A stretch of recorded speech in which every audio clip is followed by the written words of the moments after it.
बरेच दिवस झाले पोलिसांनी आम्हाला मेडिकलसाठी पत्र दिलं होतं, परंतु मी मेडिकल न करता मी घरी गेलो. मला धमक्या दिल्या की गुन्हा नोंद केला तर तुझ्यावर क्रॉस केस करू.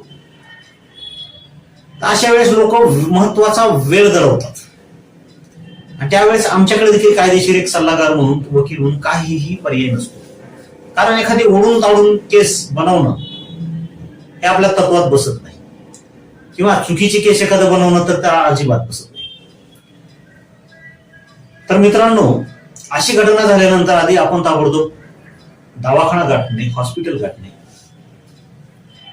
त्यानंतर मित्रांनो, जर एखादी तक्रार घेऊन तुम्ही पोलीस स्टेशनवर गेलात तर तिथले प्रकार तर आता बऱ्याच ठिकाणी माहिती असते की तिथं एखादा फिर्यादी जरी समजा 6 वाजता गेला तर तो 11 किंवा 12लाच परत येतो. म्हणजे 5-6 तास त्याची विनाकारण तिथं जातात. विनाकारण म्हणण्यापेक्षा की प्रक्रिया असते, पण त्या प्रक्रियेला खूपच दिरंगाई होते. कधी कधी सगळे असतात म्हणतात साहेबच नाही, PI साहेब नाही, इन्चार्ज साहेब नाही, बाहेर गेले बसा. कधी कधी तुम्ही तक्रार देता, तुमच्या सांगण्याप्रमाणे तक्रार घेतली जात नाही.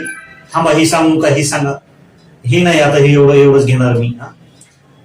कायदा कोणाच्या बापाच्या घरचा नाही, कोणाच्याच. तर मित्रांनो, अशा ठिकाणी असे प्रकार जर होत असतील तर त्यावेळेस आपण एक करायचं, आपण स्वतः लेखी तक्रार द्यायची किंवा स्वतः तोंडी सांगायची. कायद्यात तरतूद आहे, तोंडी सांगा अथवा लेखी द्या.